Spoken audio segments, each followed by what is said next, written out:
de temas productivos y es importante tratar esta temática de cara al nuevo gobierno. Un año, 6 meses, más o menos, a ver qué se puede hacer, lograr unidad ante todo, Rodrigo, y ver qué opciones tenemos como país. Bienvenido a Noticias 3.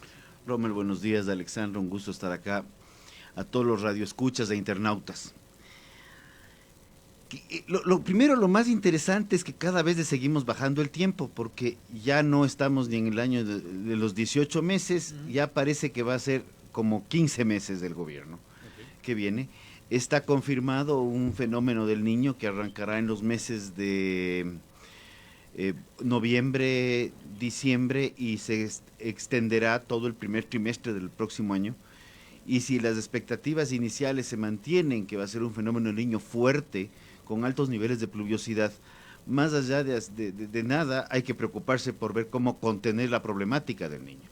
En ese aspecto el gobierno actual creo que está haciendo un trabajo responsable en lo que es prevención e información sobre prevención, pero eso es lo que más se puede hacer, porque no podemos construir el puente que no se ha caído, no podemos reparar la carretera que no se ha ido, pero sí tenemos que tener claro que al final del día, el primer garrotazo que recibe sobre el fenómeno del niño en el país es al sector privado productivo, principalmente agrario. Y el segundo impacto es al tema de viales, que ese ya es un tema compartido entre prefecturas, autónomos descentralizados y demás, y por eso sí felicito a quienes están haciendo un trabajo de concientización de por favor mantengan las alcantarillas limpias, por favor no boten basura, porque esa basura cae en las cunetas y las cunetas se ensucian, a su vez llegan a los ríos, se ensucian las entradas del río. Pasó lo de la ruta viva, ¿no? Imagínate. Lo de la ruta viva es algo que me pregunto qué está pasando, porque han sido 2 aguaceros en la semana anterior que taponaron la ruta viva, pero antes en el invierno anterior, no recuerdo que hayamos tenido esos niveles de impacto. Entonces, ¿qué pasó en el intermedio? ¿Qué nomás falló? ¿Son escombros? ¿Es tierra que se fue acumulando? ¿Es basura? Pero algo está pasando que no cuadra. Claro, a eso iba, no cuadra, pero tú ves que un tramo de la ruta pasó y un desastre toda la circulación de la ciudad. Ahora imagínate lo del niño, ¿no? Con vías y todo. No es cuestión de destapar nada, sino reconstruir y eso puede tener un impacto fuerte. Es un impacto fuerte y un impacto económico fuerte. Por ende, prevenir es mucho más barato que reconstruir. Y ahí es donde la prevención en cunetas, alcantarillas, puentes es fundamental. Conciencia ciudadana. Porque, y te cuento algo, venía conversando con el taxista y apareció un video del presidente electo Novoa, él lo escuchaba y me dice, pero ¿y qué esperamos del presidente? Le digo, quiero que me diga, podemos seguir conversando, y le digo, ¿usted qué espera del próximo presidente? Entonces me enumera un pocotón de cosas. Entonces le hago la contrapregunta y le digo, ¿qué es lo que los últimos 5 presidentes le han dado? Me dice, nada. Le digo, entonces, ¿por qué espera que el que viene le dé algo? ¿Por qué no nos reagrupamos y reorganizamos nuevamente como ciudadanos sin esperar que el Taita Estado nos dé algo? Porque lo que les encanta a los gobiernos, y esto anticipo, que no se le ocurra, Daniel Noboa es un presidente, va a ser el presidente más joven de la historia del Ecuador, es el presidente más joven de América Latina. Por favor, no mantenga la receta la receta impuestera, pues. Con un fenómeno del niño, sector privado golpeado, lo primero que se les ocurre es pongamos más impuestos. Les encantan los impuestos.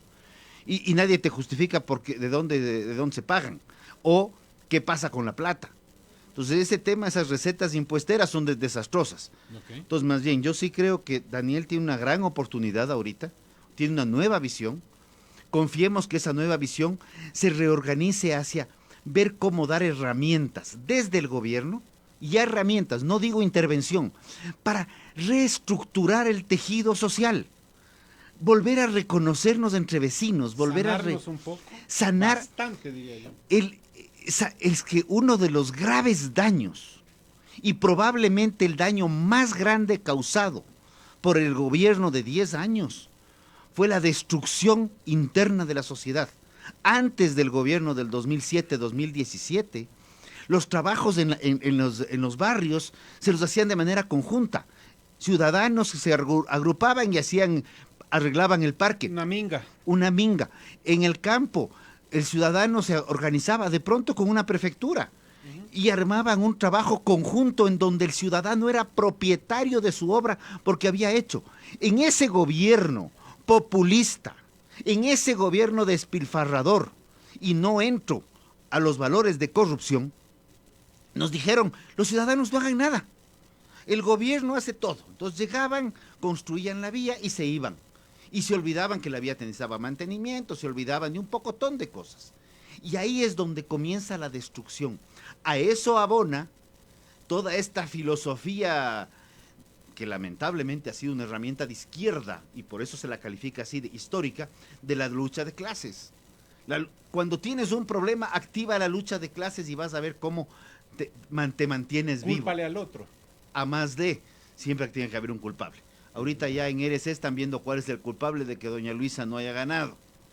Yo creo que el que no haya ganado doña Luisa es que probablemente sí hay unos temas internos que la gente está comenzando a considerarlos y caer en cuenta. Y también vemos algo que nos preocupa, que es cómo es el triunfo de Noboa. Y ya me estoy desviando, pero no. No, pero hagamos eso. Decía yo lo del efecto boomerang, Rodrigo, porque claro, tú planteas una división, lo que tú manifiestas, ya dividamos y ya los que están conmigo, bien, y los que no están conmigo, pues no. Entonces sigues tú en esta división de país, lo que dices, hay que superarlo, hay que tratar de dejar esto atrás y avanzar. Bueno, y en ese ámbito tú creaste tal nivel de rechazo en la sociedad que ahora tampoco les alcanza para ganar elecciones presidenciales. Pues. Pero también hay algo que es preocupante. Cuando tú revisas, y voy a poner una excepción en la provincia de Carchi. A ver. Que Carchi es la única provincia del Ecuador donde todavía existe el Partido Conservador.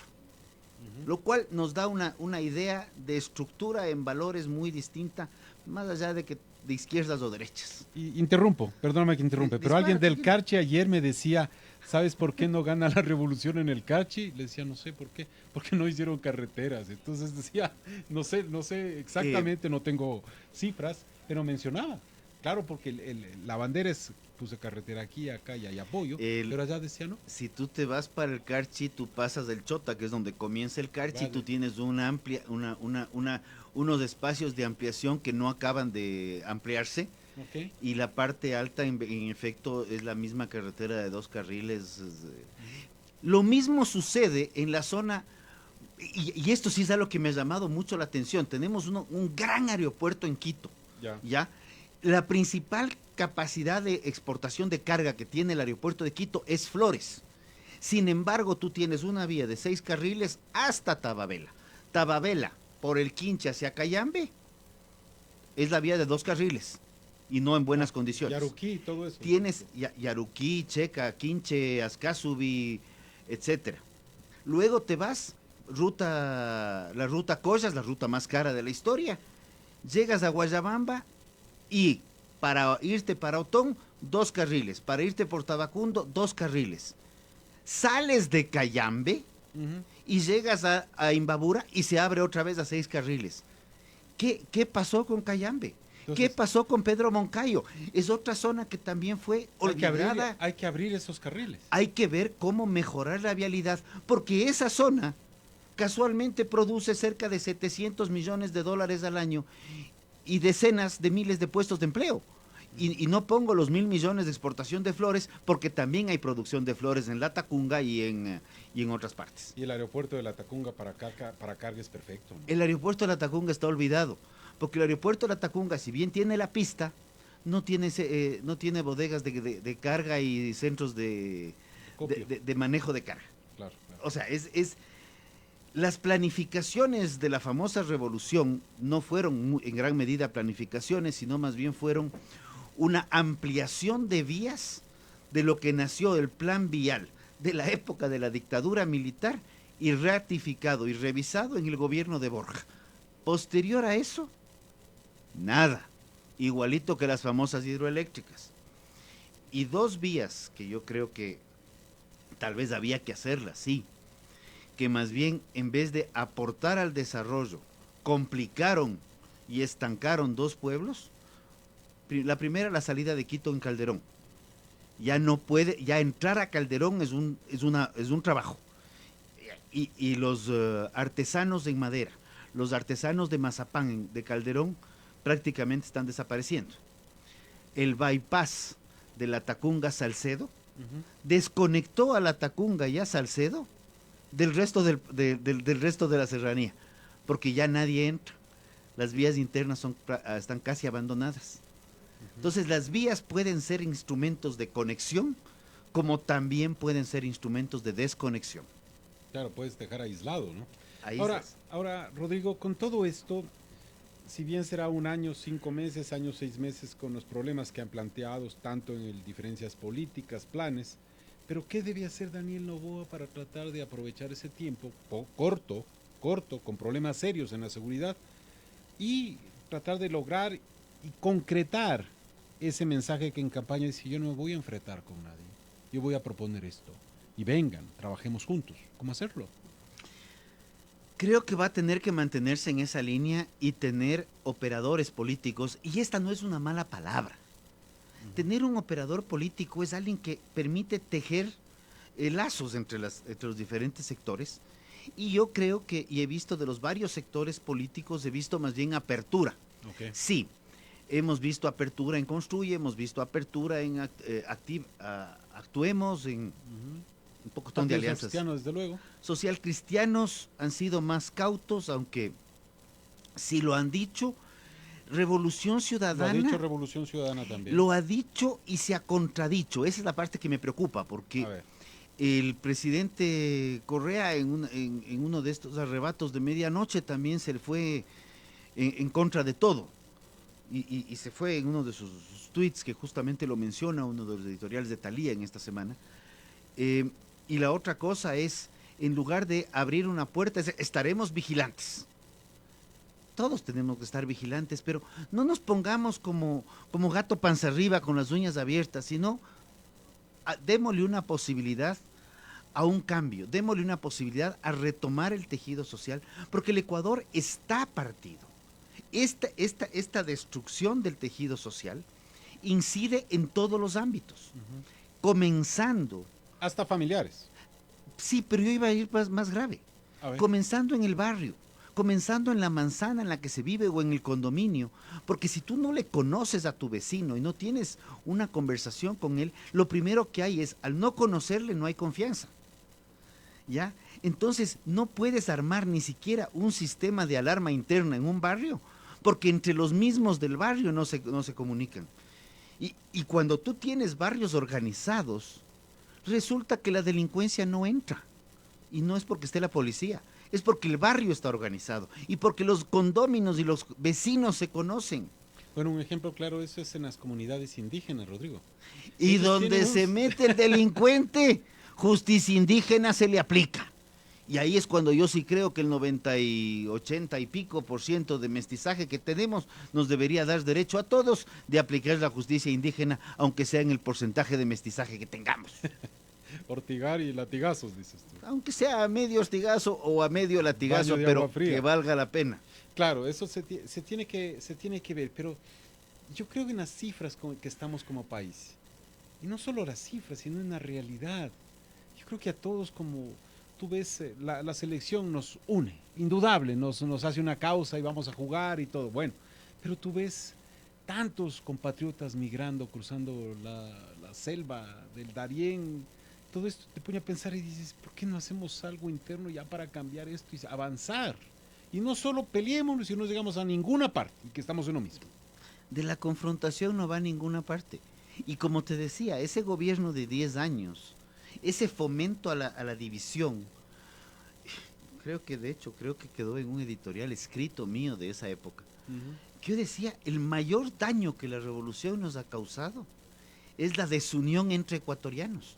Y ahí tú regreso a lo que tú mencionabas, inclusive dentro de las familias, porque desde ahí comenzó el rompimiento.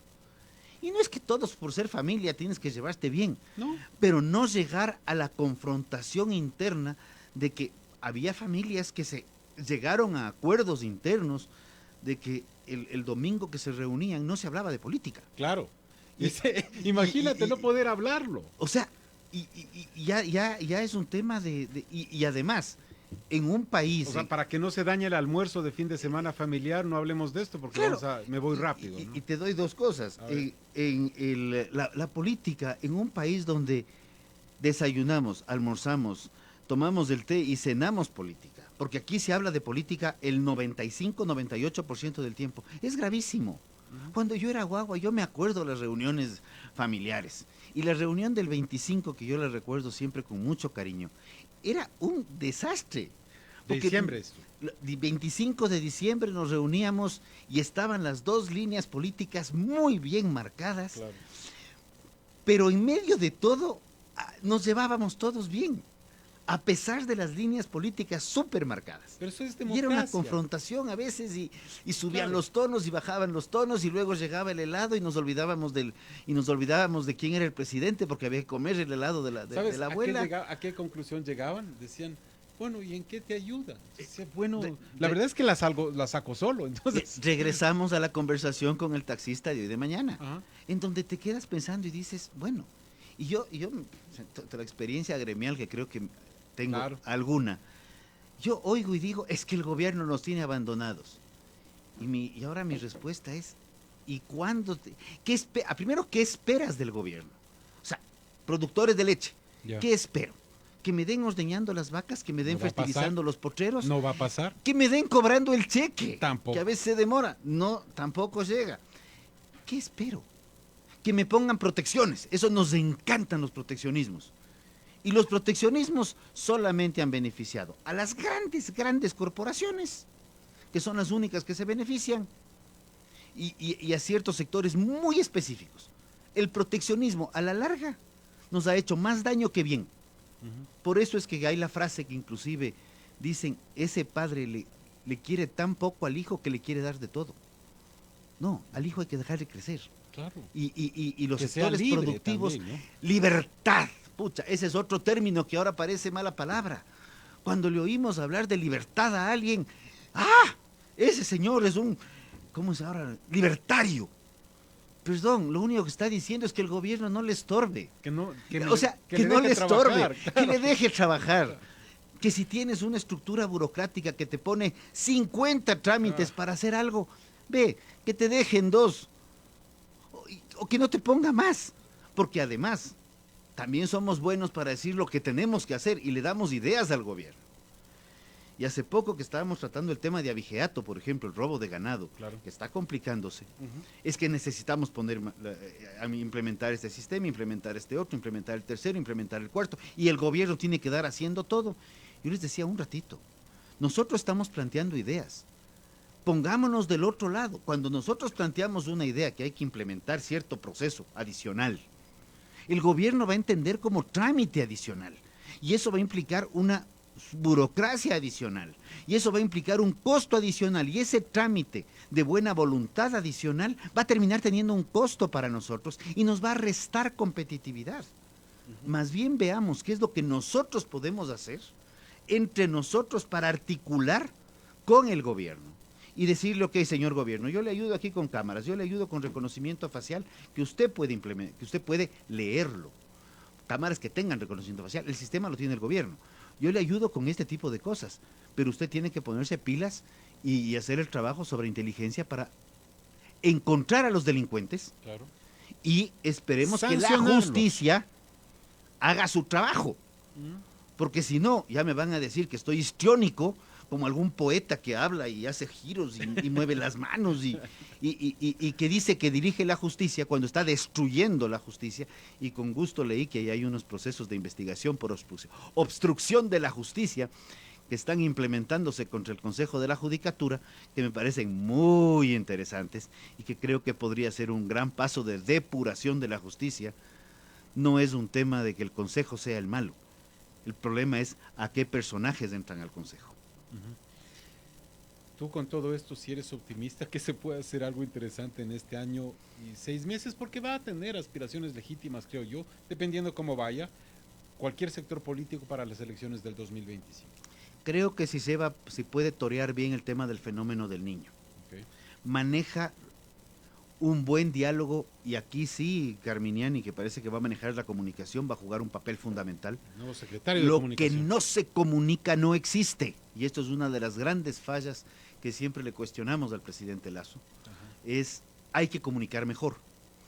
Y voy a darte una cuña, yo creo que en unos 2 años, en el 25, ya con el nuevo gobierno que se elige en ese momento, vamos a ver productos de trabajos que sí ha hecho el gobierno actual, que no los estamos sintiendo hoy en día. Okay. Sí creo... El de Lasso. El de Lasso, el gobierno de Lasso. Yo sí espero que haya cosas que fueron muy mal comunicadas, pero que sí fueron realizadas. Va a ponerlas en el libro. Que no quiero leer el libro. Perdón, se salió Está muy bien, de está corazón. muy bien. Sí, pero creo que va a haber que el libro va a haber que leerlo, así como hemos tenido los libros de otros expresidentes. Pero creo que vamos a ver cosas en el futuro. ¿Qué tiene que hacer Noboa? Bajar la confrontación definitivamente. Tiene que buscar alianzas en la Asamblea sin esperar de la Asamblea mayor cosa. No vamos a poder tener una reforma laboral, pero sí creo que podemos tener herramientas y habrá, lo que hemos hablado aquí, hay acuerdos ministeriales que han permitido generar miles de puestos de empleo desde el 20 a la fecha. Sin reformar el Código Laboral. Sin reformar ese mamotreto, porque en ese mamotreto caen todos los intereses políticos y ya dejan de ser políticos entendiendo a la política como el bien común, sino entendiendo a la política como el protagonismo del día, lo que yo califico que ya no es política, sino oportunismo político, porque ni de politiquería cae. Entonces, meterse con la Asamblea, hay que parar ciertas cosas, sí, definitivamente. Hay proyectos que están en la Asamblea que hay que derogarlos, archivarlos, y yo creo que la Asamblea, por ejemplo, podría ser algo muy importante para el país, reconociendo que no tiene tiempo para sentarse a debatir un nuevo código del trabajo. Comencemos a depurar todas las leyes inservibles que tiene el país. Y recordemos, qué curioso que el apellido se replique, pero recordemos a un expresidente que también tuvo un periodo corto de tiempo y pudo hacer muchas cosas. Gustavo Noboa. Gustavo Noboa Bejarano fue un gran presidente. Tenía sus problemas políticos con el ingeniero Febres Cordero, pero Gustavo Noboa Bejarano pudo recuperar la vialidad en la costa ecuatoriana principalmente a través de concesiones. Creo que entregarle al sector privado las responsabilidades con estabilidad contractual, ahí se levantan la inversión, yo creo que sería un gran paso que Daniel Noboa podría replicar, que va a generar resultados, va a generar empleo, pero principalmente va a hacer conciencia que el responsable del futuro de este país no es el político de turno de 16, 18, 20 o 48 meses, sino que el responsable del futuro del Ecuador es el ciudadano que está aquí y que tiene probablemente ya algún pariente que emigró y que él todavía no quiere emigrar. Porque eso sí es un tema que hay que tenerlo claro. Todos tenemos parientes fuera, ya prácticamente nadie se libra, no es un tema de estatus, de clase social, de necesidad, diría yo. Es un tema de necesidad, pero más que necesidad, es un tema de esperanza. Porque mucha gente deja botados los trabajos aquí en el Ecuador para buscar algo mejor afuera. Y cuando regresan o los deportan de vuelta, se dan cuenta que lo mucho o poco que tenían aquí era mucho más que el sueño, que es básicamente nada hasta no consolidar algo. Los migrantes, sí hay migrantes que han conseguido grandes resultados, sí, pero no son la gran mayoría. Claro, depende en qué condiciones sales también, Rodrigo. Muy bien, agradecemos la participación de Rodrigo Gómez de la Torre aquí en Noticias 360 por Única 94.5. Que tengamos un futuro, Rodrigo. Que tengamos un gran futuro, y yo creo que ese futuro dependerá de la actitud, la voluntad y la acción de los ciudadanos, no de los políticos de turno, de los ciudadanos. Eso es lo que hay que cambiar. 7 de la mañana, 59 minutos.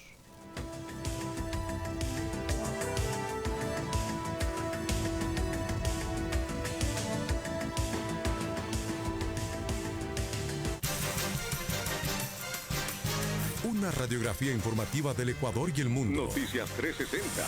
Toda la información nacional e internacional. Noticias 360. Únicos con seriedad periodística. Noticias 360. Por la única radio 94.5 FM.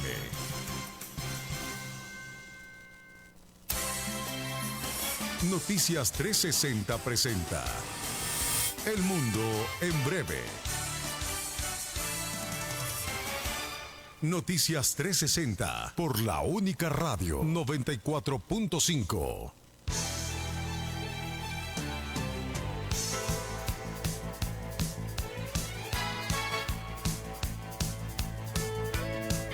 Son en punto las 8 de la mañana en Noticias 360. En noticias internacionales, el gobierno del presidente de Estados Unidos, Joe Biden, y al menos 4.000 familias migrantes que habían sido separadas en la frontera sur estadounidense llegaron a un acuerdo legal.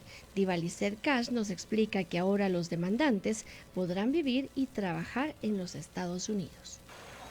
Más de 4.000 familias inmigrantes que fueron separadas a la fuerza en la frontera sur estadounidense entre 2017 y 2018 durante la presidencia de Donald Trump serán compensadas de acuerdo con una demanda interpuesta por la Unión Americana de Libertades Civiles, ACLU.